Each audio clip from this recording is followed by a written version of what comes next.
My name is Andre Huggins. I was a few different prisons, 13 and a half years. Well, you know, in the federal system, you know, they like to move you around depending on what your security level is. So I was at Salem County, you know, originally because Delaware don't have a federal prison. I went to Gander Hill.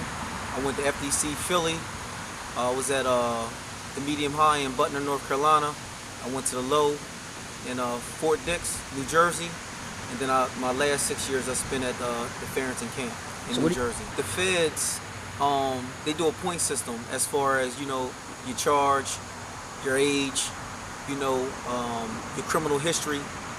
You know, a lot of like younger generation, they have higher points because I guess they feel as though the younger generation might be a little wilder or whatever. So, you know, some of them, well, a lot of them go to the pen, depending on the point system that you have.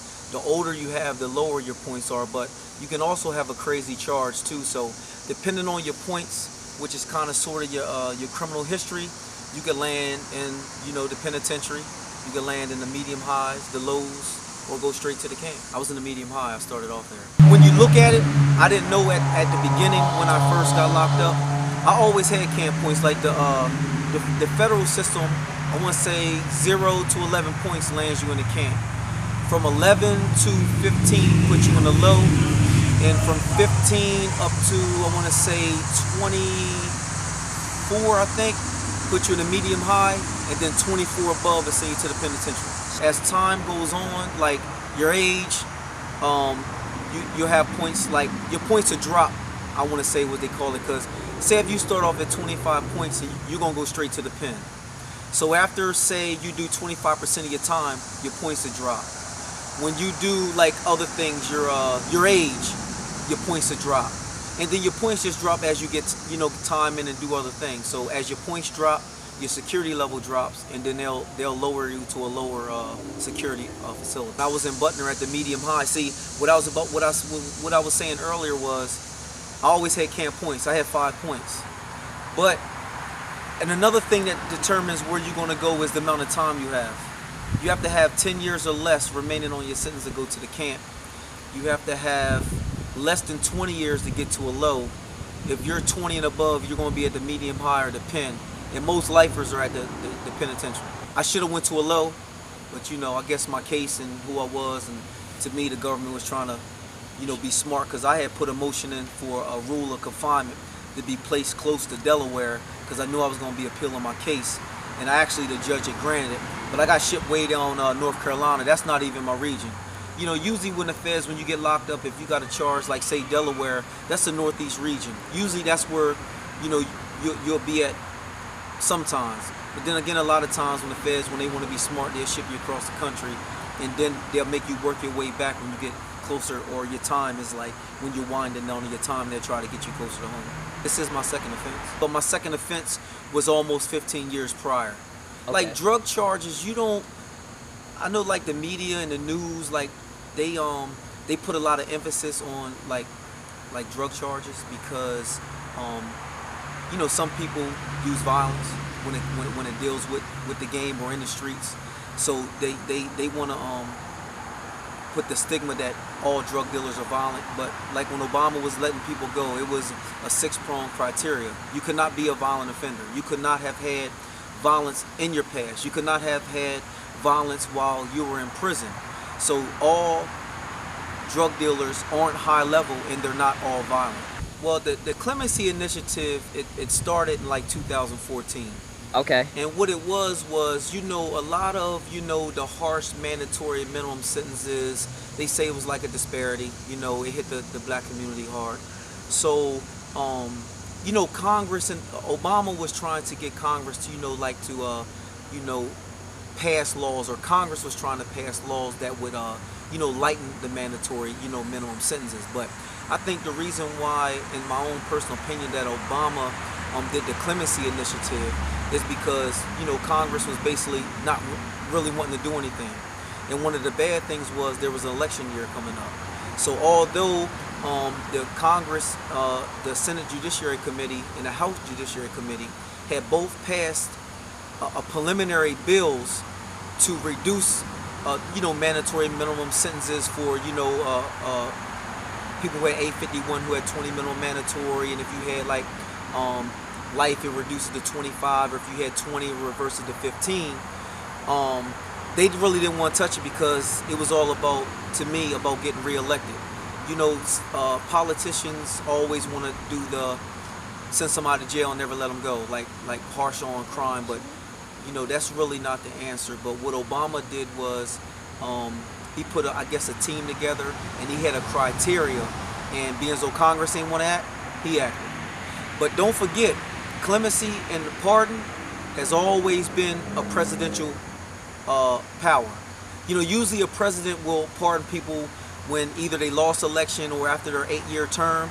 They'll grant clemencies or pardons to certain individuals, but it has always been a presidential power that he has been able to do. But I think Obama, being in tune with the people and society and these harsh laws and the disparities in them, I think he used his presidential power to let low-level offenders, non-violent offenders, to grant them, because one of the criteria is you had to at least have 10 years in. So it ain't like it was somebody that had, like, say for me, for instance, I had 20 minimum year sentence. I had 13 years and I want to say 3 months or 4 months in when I got clemency.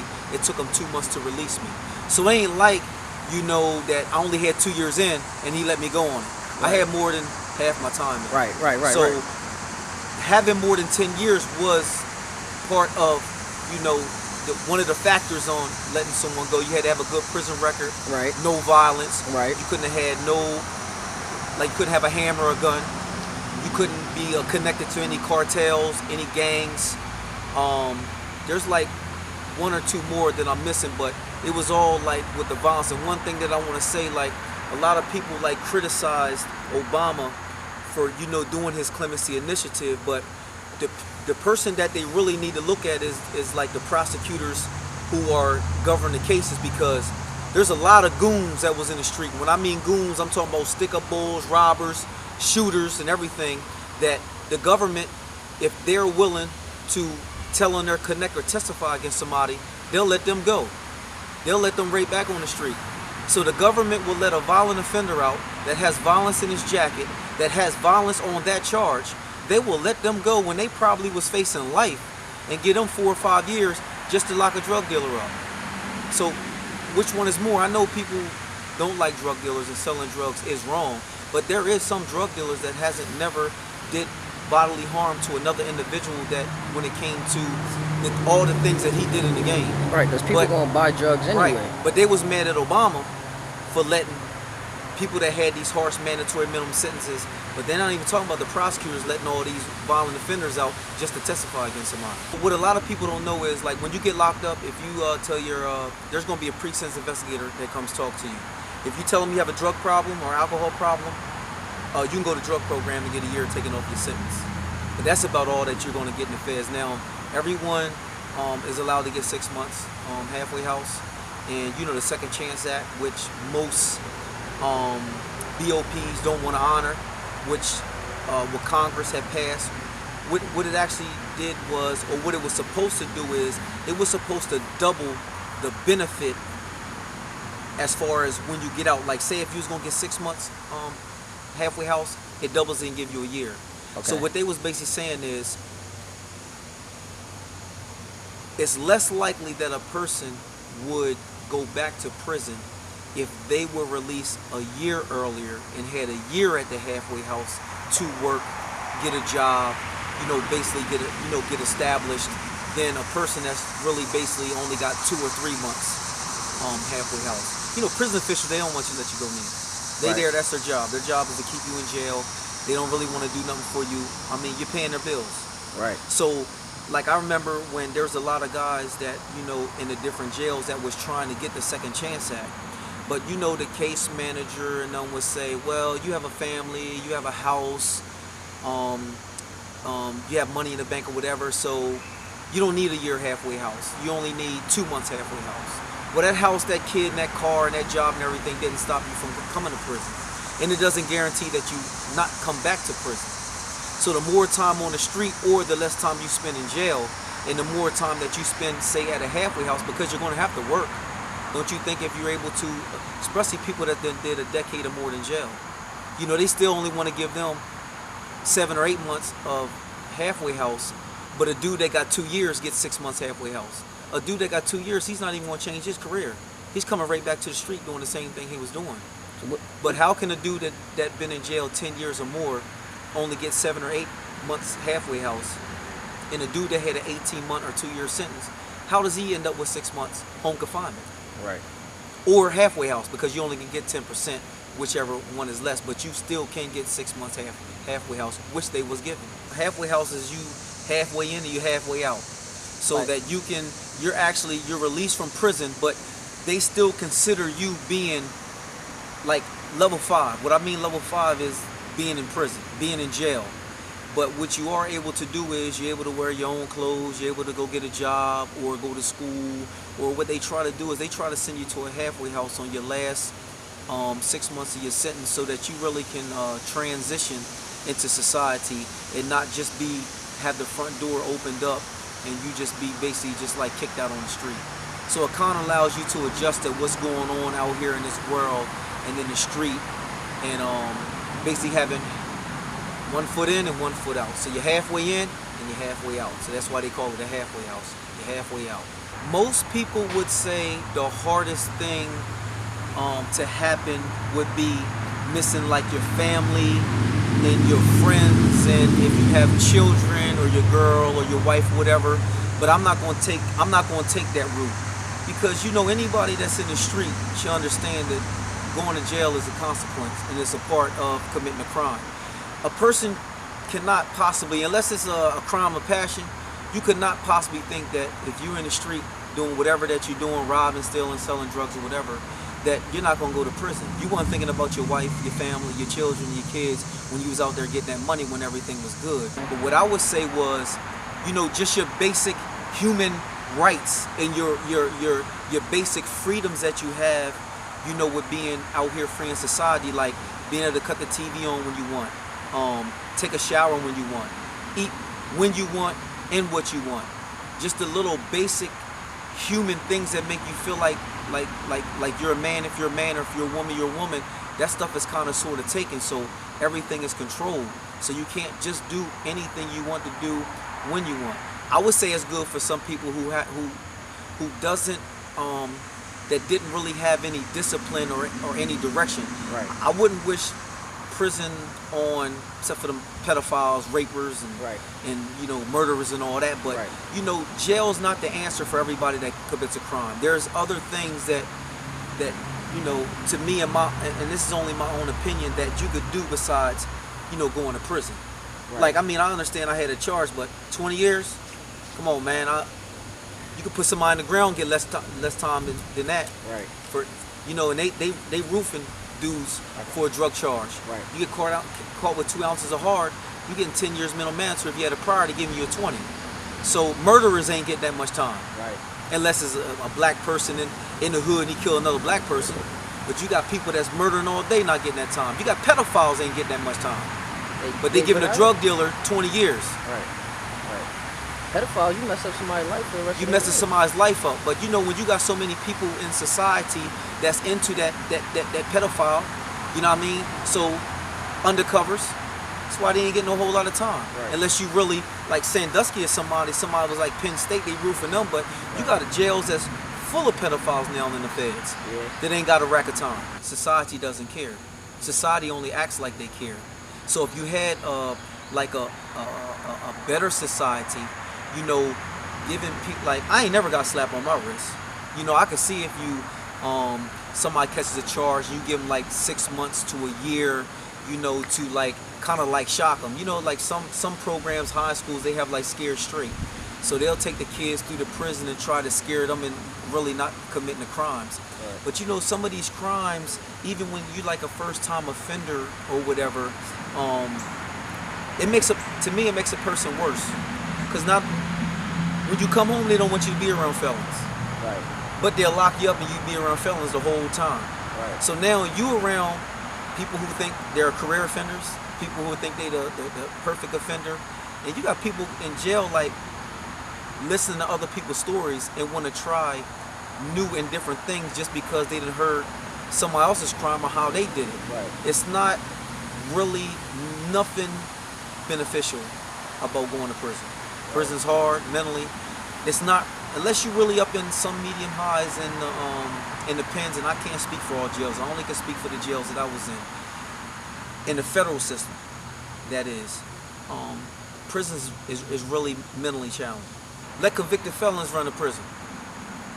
Let a convicted felon that hasn't, did a lot of time be the correctional officer. Let him be the case manager. Not pedophiles and murderers and all that, but you got some people that are felons that understand the street or understand the system itself, and people who, it's funny that because my last 6 years when I was at the camp, you see a lot of like white collar guys there, like tax evaders or stuff like that. Not no real, because at a camp you can't be a pedophile, you can't be a violent offender. They're not going to really let violent gang members there. So that's why camps are minimum security, no fence. You do a lot of work on the outside. You got to really, they pick who they are. I mean, they pick who they allow to come to the camps. But how can you be like a drug counselor? How can you really know what a dope fiend is or what a dope fiend really needs if you ain't really never been there or really experienced it? I'm not telling a dope fiend to be in control of another dope fiend, but at the same time, if you a person and you lived in the suburbs and you went to school and you've had a silver spoon, your whole time, how you really know how can you really understand what a person goes through, or like the inner city or the pressures that be on people's shoulders, and try to give them a blueprint or some plan to try to help them? You're going off what the book is telling you. Real life, the book can never substitute real life. Right. It's like when you go to college and you get a degree. Any company you go work for, even though you got the degree, they train you how they want you to do that job at that company. Right. So, but the school to me is like, it's good because you set out to do something, and then when you get that degree, it says I started something and I finished it. Right. So you just didn't quit. Right. You know what I mean? And it's kind of sort of like you're paying your dues. Right. But a lot of things that we learn in school, we don't even use out here in real life. Right. You know what I mean?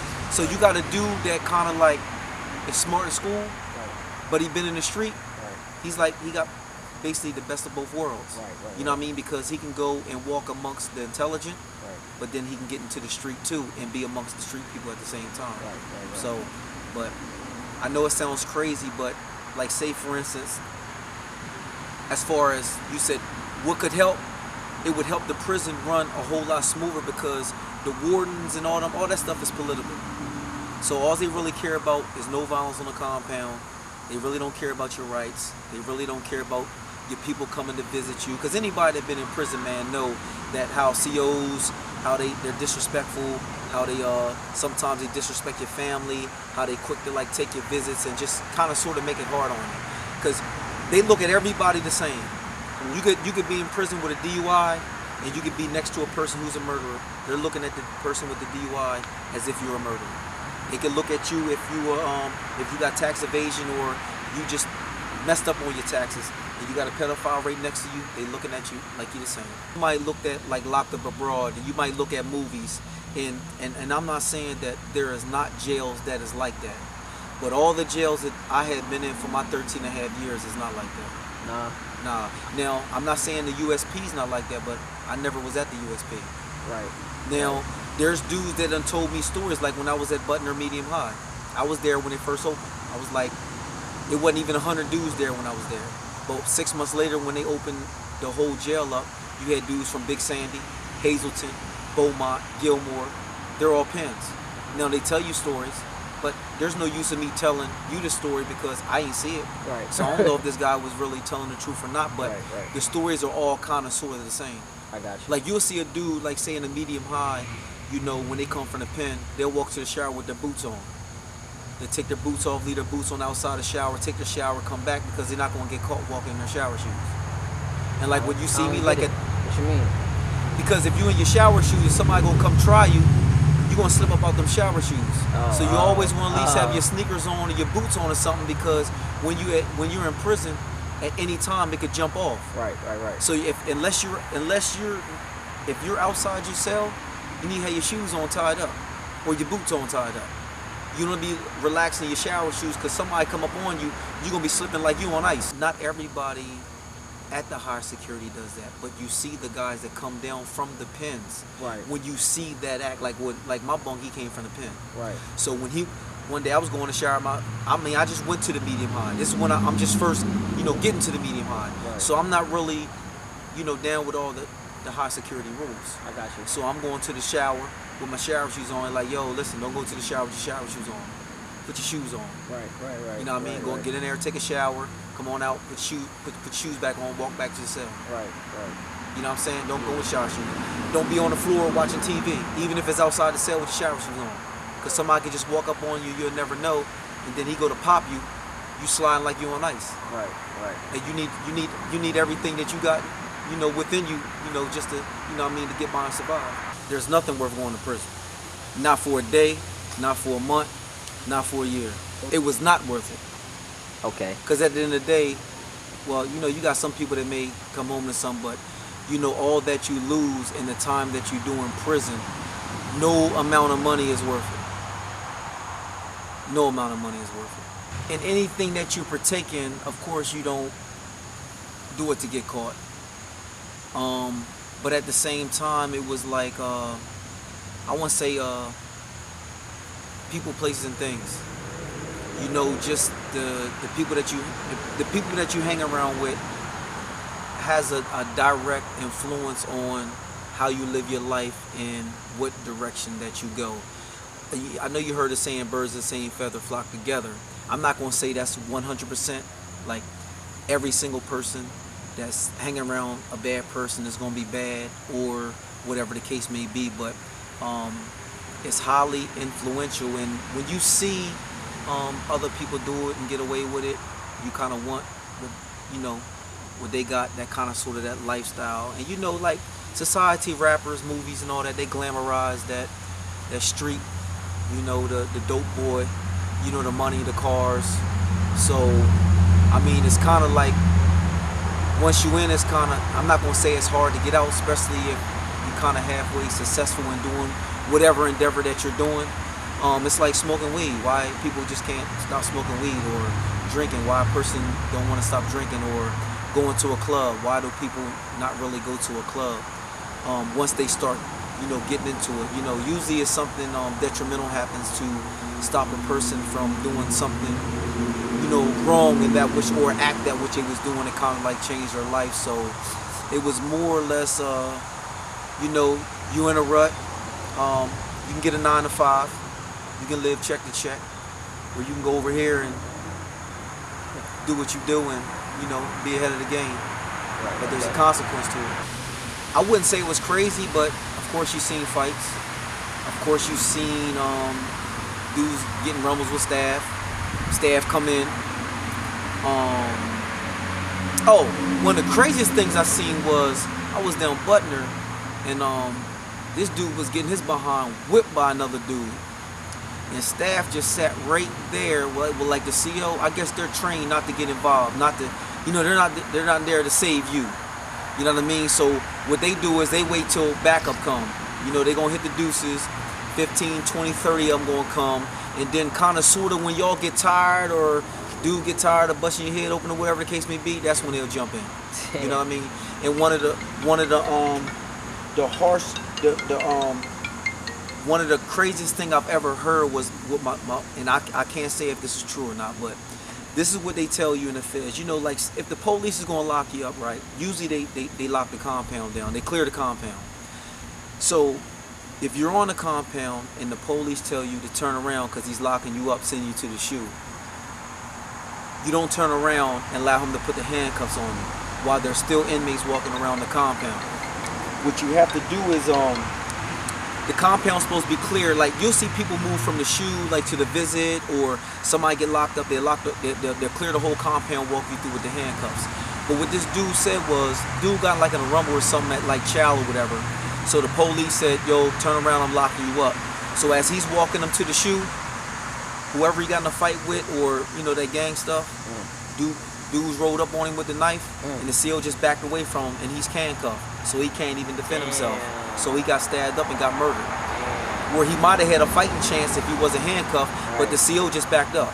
It ain't like the CO got in the way and said, yo, nah, don't do that. The COs are gonna get out the way.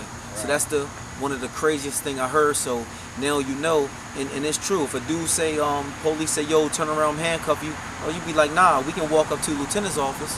You know what I mean? We can walk to the front door to shoot, but I ain't walking across the compound with no handcuffs, and especially with their inmates walking across the compound. And the police they'll know you they'll know that what you were saying is the truth. What I do want to say is, I do, you know, like I said, I'm not saying like rape and all that stuff doesn't happen in jails, but the jails I was in, it didn't happen.